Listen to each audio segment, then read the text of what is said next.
You hear us? Good morning, Chris. Thank you for joining us. A very heavy day down here in Roanoke. Have you seen this video? What was your reaction to what happened here?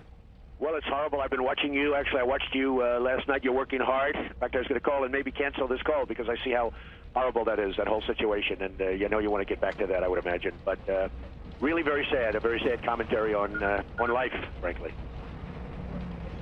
I think it's maybe more important to have you today than ever because leadership isn't just about the trail, as you know. It's about moments like this. The consoler-in-chief is one of the jobs of the president. What would you say to the people down here about how to make sense of this and how to make it better? Well, they're amazing people. I know the area, and the people are amazing, and the reaction of the colleagues in the station has been really incredible, and it's very inspiring to watch. This was a very sick man, and it's just too bad that we can't figure these things out beforehand. I mean, everybody sees the signals, but nobody thinks a thing like this could happen. It's all over the place. They see people and they think they're disturbed, but what are you going to do? Put him in jail for the rest of his life? You know, put him in jail for the rest of his life because he looks a little bit off, and he turned out to be very off. There was tremendous hatred. There was tremendous animosity. I guess there was lawsuits and litigation on all sorts of things with him, and he just blew up. He knew he was going to blow up too, based on his memos and his notes. He I guess was saying that he's going to blow up. Unfortunately, nobody saw that. And even if they did, what would you do? You'd say, oh, he said he's going to blow up. Probably hear that all the time, but in this case it happened. Too bad that we can't figure it out beforehand, but it's a pretty tough thing to do.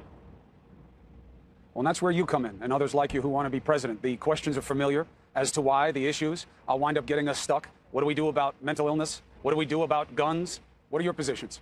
Well, mental illness is just a massive problem, and as you know, because of the cutbacks, and you can say it in New York State, you know very well, in New York State and in so many other places, they've released a lot of the people that are pretty ill that really should be hospitalized because they don't have the money to take care of them, and so they walk the streets and they're on the streets, and sometimes they're in the workplace. And you know, in the old days, they had mental institutions for people like this because he was really definitely borderline and definitely would have been and should have been institutionalized at some point. Somebody should have seen that. I mean, the people closest to him should have seen it. But so many people are being released now because they don't have any money, so they're walking the streets and of all our cities and all our places, and it's becoming a very dangerous situation, and it's another problem. It's one of many problems. Our country has so many problems, Chris, as you know, you cover it every day, but it's one of many problems that we have.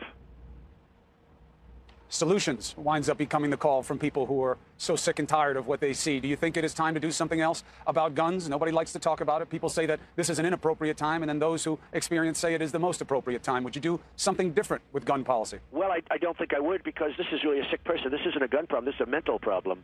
And, you know, you have cases where, like, had the veterans, had the guys that were shot recently, if they had weapons, they might have been able to save themselves. They would have been able. They were all heroes. They were all tremendous military men, and they had absolutely no defense.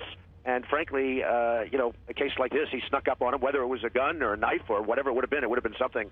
But, you know, you're not going to get rid of all guns. So I know one thing. If you tried to do it, the bad guys would have them, to use an expression, and the good folks would abide by the law. They'd be hopeless, and it would be a hopeless situation for them.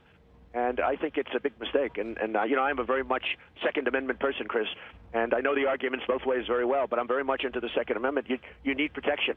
Now, you also have entertainment, and you have, all sorts of activities and all of that, but taking that out of the picture, guns are used for recreational purposes, like people play golf and like people play other things and hunting. But beyond that, in terms of safety, if you're sitting in a cabin someplace and you're not armed and somebody walks in with a gun, I'll tell you what, I'd rather be in that cabin with a gun than not with a gun. That I can tell you right now. So it's a very complex situation. I'm a very strong Second Amendment person. And I guess what we're struggling with is what that means when you say you're Second Amendment, you're strong on that. Do you think it should be easier for people to get guns? I mean, it sounds counterintuitive to so many people, but is that what you're suggesting? Is that the answer? Well, I think right now it's not. In theory, if you go right now, it's not that easy for a lot of people. A lot of people have to go through process, and I don't think you should make it hard for sane people, but. If you look at Chicago, where they have a tremendous gun problem, they have the gangs, many of them illegal immigrants, by the way, just to get onto another subject. But in Chicago, you have a tremendous number of shootings. In Baltimore, you have a tremendous number of shootings.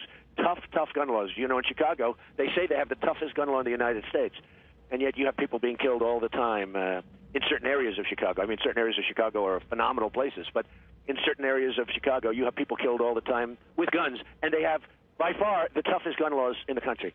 So it's not just a question of the laws, it's really the people. If you're going to deal with the people, that takes us back to the issue of mental health. and what we do about it and how we empower families, like you were mentioning earlier, who know that they have someone in their lives with a problem and can't do anything about it. You have Representative Tim Murphy, who has a bill that he says would address that. It's having a hard time getting traction in Congress. Is that something that you would take on and push for change so we don't keep repeating a cycle with the same questions and no answers? Well, I do like that if it's talking about mental health because, and I don't know the specific bill, but Tim is a good man, and you know I know I've seen him numerous times talking about this, the mental health aspect of it, and you know the one that really understands mental health are the families because they're going to understand the mental health of a person, and those are the ones. Now, you know, if they're having a really, really hard time with somebody in the family, and if they think he's just about over the edge, a lot of times they're not going to report him either because they always want to bring him back. You know, they think there's hope. So it's very hard for a family, but at least they're the ones that would know. I guarantee you there are a couple of people that knew this man that did the killing yesterday that probably said, wow, he's really got problems. I mean, he should be institutionalized because this didn't just happen. This really doesn't just happen. If you look, every time you have one of these events, whether it's the high schools or the movie theaters, they go into the background of these people that do the shooting. And people that knew them and were close to them, you know, 95% of the time they say, oh, now I really can understand how that happened. He was really off the edge. Now, you know, it's a very tough thing because you could say that, and you probably say that about a lot of people when nothing happens and they lead productive lives. So it is a very complex situation, a very, very sad situation. When you look at what happened here and you look at the two people that were shot and the third woman, who I think is going to be okay based on your reports, right? Yes, that's what we hear, is that Vicky Gardner is going to make it. She was lucky in this situation where everybody was obviously unlucky. A lot of these problems are complex, and that's the demand for leadership and solutions. Is changing how we deal with mental health something that you would commit to taking on in a different way, in a way that points us towards a better set of laws and guidelines than we have right now? Would that be a priority for you, sir? Well, I think that's something that you really should, and that's what they should be focusing on instead of guns. They should be talking about mental health because there's so many things that could be done. And really, detection, you have to be able to see. And, you know, you're going to have to, you know very well, you're in New York, and you look at what's happening, and so many of the hospitals have been closed up. And this is not New York, this is all over the country. In many places, some places they have not done that, but in many places they've closed up mental hospitals. And, you know, where people would literally be in these hospitals and get care in one form or another, and at least the public was safe.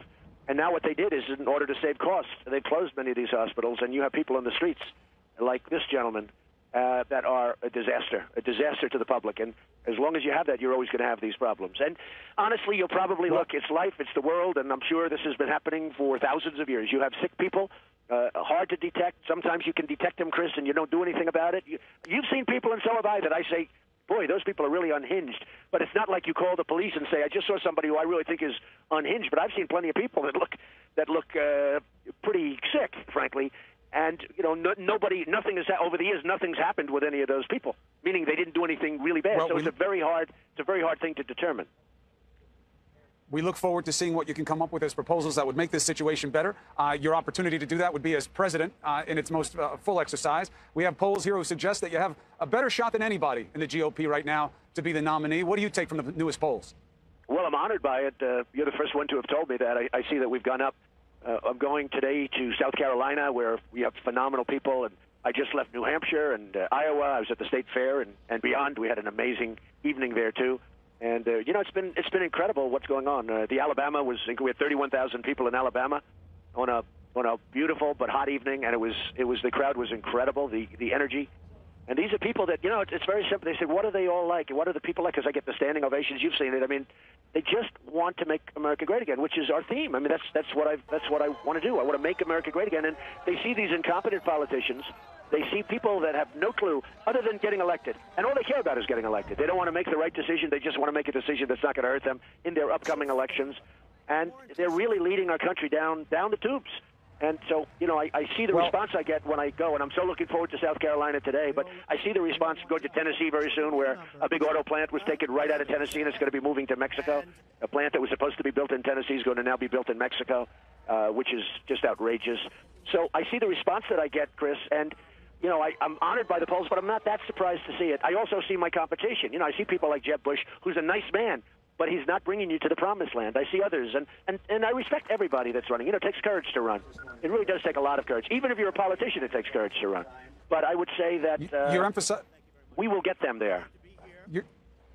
you're emphasizing the positives. That's an important thing to do when you're campaigning, and you have to deal with the potential negatives. In the poll, you have some numbers that are going to be of concern to you. You have 6 in 10 women say that they don't believe you represent them on their issues. You got 64% in that poll that are not sure if you could handle a crisis. You are also at the top of the list of who Republicans say they would not vote for. How do you take those negatives? Well, I understand the last one the best because I'm, a little bit severe on the other candidates, and if somebody likes another candidate, they may not like what I'm saying about that candidate, so I sort of understand that. The women, I think I'll do great with because, I cherish women. My daughter Ivanka and my wife, they say, you should really talk more about the women's issues because, frankly, Bush came out against funding women's health issues, and I was incensed when I saw it. I thought it was ridiculous. I will be the best thing that ever happened to women. I cherish women, and I think that Ivanka will speak to it, and Melania will speak to it, and other people will speak to it that know me. So I think that's going to be a very strong point.